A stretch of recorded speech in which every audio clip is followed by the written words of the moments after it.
Hello, everyone, and welcome back to the GSMC Fantasy Sports Podcast. Before we get into the second segment, I want to remind you yet again, let me get rid of this real quickly, to leave a tip or donation, or consider leaving a tip or donation at the link gsmc.cloud. It is a huge support and benefit to the network, both me and my fellow podcasters as well. So everything that you have is greatly appreciated, and willing to give is greatly appreciated, most importantly. Now, getting into another segment, I'm really happy to share with you guys. For the first time in the history of the GSMC Fantasy Sports Podcast, I, Chris Shepard, will be analyzing my very own personal fantasy football mock draft. I did this one a couple of days ago, and I'm really excited to analyze it, break down some of the players I drafted who I think will have huge breakout seasons or maintain their fantasy stability. So I also really want to kind of show you guys the process that goes into fantasy football mock drafts. So I'm really excited to jump right into it. Unfortunately, though, it is kind of cut off in this image I have for you guys, but I will kind of get into some of my bench guys as well, so don't worry there. So, as you can see, this is my team. I'm sorry if it is a little blurry, but as you can see, I also got an A+ grade, so I'm kind of going to be analyzing which players and who on my bench are kind of guys who I really like and think will have great, fantastic seasons or maintain, like I said, that stability. Starting off at the QB position, why not draft probably one of the best QBs, if not the best QB in the NFL right now, in Patrick Mahomes. Always steady, although by his lofty standards last year kind of was a down year. I know he was trying to implement so many different receivers. He didn't really get going until kind of like the latter half of the playoffs, but when he's on, and he should be bringing in a lot more talent to that wide receiving core. As you can see on my bench, one of those guys is there, so he's going to be bringing in more and more talent, and I think that the Kansas City Chiefs wide receiver core should make some stellar progress. They still have Travis Kelce, so there. But last year, Patrick Mahomes had 280.22 fantasy points.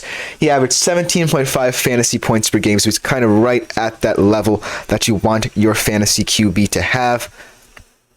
But also, he's just a guy who can rely on any given Sunday. Maybe, he will have those games where he's disappointing and some of his receivers don't live up to expectations, but he's still Patrick Mahomes, for God's sake. My running back is one of those guys who I think is a will he or won't he kind of guy. He does have kind of a newer quarterback, but I'm really intrigued to see how he improves, because he was one of the best running backs in the league a couple of years ago. So I kind of want to see what he looks like coming off of injury. Jonathan Taylor, last year had 137.4 overall fantasy points. He averaged 13.7 a game. So he's one of those guys who is kind of one of those guys you want to take a flyer on, but you really have to see with him, because at his best, he's one of the best in the league. A 1,000-yard rusher, solid player. But when he's injured, he doesn't offer you that much production.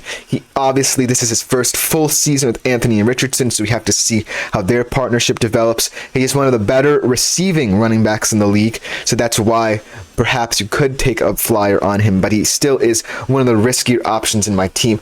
Behind him is a guy in Gus Edwards who moved to the LA Chargers. I like that. They lose Austin Eckler. They replace them with a guy in Gus Edwards who is doing his thing over at Baltimore, part of that running back rotation over there. I think he's a very good, solid RB2 on a roster. But a guy who I'm really intrigued to see next season is Deebo Samuel. Obviously, he had a lot of contract rumors surrounding him come draft time. Will he leave San Fran? He ultimately stays with a receiving core that is one of the most potent in the league. Only 183.7 fantasy points overall last year for him, 12.2 fantasy points per game. So as you can see, he's one of those guys who does not necessarily benefit from having that experienced wide receiver core around him. Obviously, Brock Purdy wants to spread the ball all around the field, and Deebo Samuel might lose a little bit of that production, but he still is a premier wide receiver option in a fantasy team. But a guy who last year I personally had on my fantasy football team, a hidden gem last year, a breakout star last year in Nico Collins of the Houston Texans.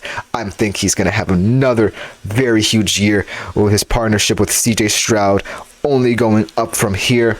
180.4 fantasy points last year, 12 fantasy points per game, but he has the ability to just turn on the Jets and give you one of the better fantasy performances you'll have in any given week. He is stellar. Looking at my defense, this is also one of the best in the league in the San Francisco 49ers, kind of a steal in my opinion in this draft, 7.8 fantasy points averaged per game. They have all the levels of the defense, premier players at the position, whether it be Nick Bosa up front, Fred Warner, Talanoa Hufanga, Charvarius Ward in the secondary, holding it down. This is a fantasy defense who, like Patrick Mahomes at the QB position, is one you can lock in if and should you draft them any given Sunday. They can produce for you. Kind of looking at my bench, as you can see, kind of cut off there. I brought in Calvin Ridley. Calvin Ridley is going to be very interesting as he moves to Tennessee. I think that he will really help a young QB in Will Levis be one of his top receivers along with DeAndre Hopkins over there at Tennessee. So I'm really excited to see how he develops with Tennessee. 153.9 fantasy points last year at Jacksonville, 9.1 fantasy points. So that's kind of a good production-wise in a struggling Jacksonville team. And I think those points can be produced again in a developing Tennessee team. So look out for Calvin Ridley on your draft boards.